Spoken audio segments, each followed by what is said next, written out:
Le conducteur impliqué dans l'accident mortel de bus dans les Yvelines est présenté à un juge d'instruction.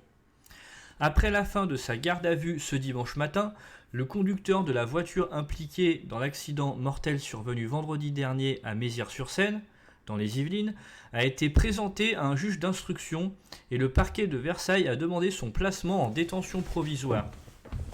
Une information judiciaire a également été ouverte. Le parquet de Versailles a requis le placement en détention provisoire du conducteur âgé de 23 ans qui était en état d'ivresse au moment de l'accident impliquant sa voiture et un bus sur la département 113 à Mézières-sur-Seine.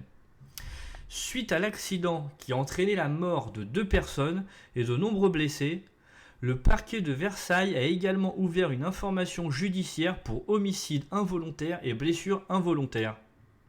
Le conducteur en question a été présenté à un juge d'instruction dans la matinée. Il avait un taux d'alcoolémie de 2,04 g par litre de sang. Sa garde à vue a pris fin ce dimanche matin. Le suspect a été interrogé samedi après être sorti de l'hôpital où il avait été soigné pour une fracture au bras. Selon ses premières déclarations, il avait repris le volant tôt vendredi matin alors qu'il n'avait pas dormi et rentré de plusieurs soirées au cours desquelles il avait consommé de l'alcool. Il a indiqué n'avoir aucun souvenir de l'accident,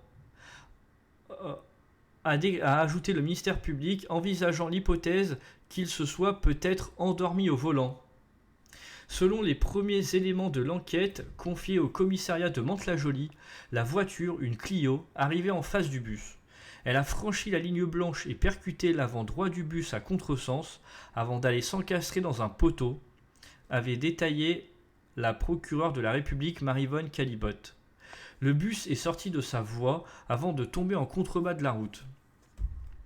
Le bus de ville de la société Keolis transportait une quarantaine de personnes et assurait pour la SNCF le remplacement du tronçon de la ligne J du Transilien entre Épône, Mézières et Mantes-la-Jolie, sur un axe fermé pour travaux selon le site du Transilien.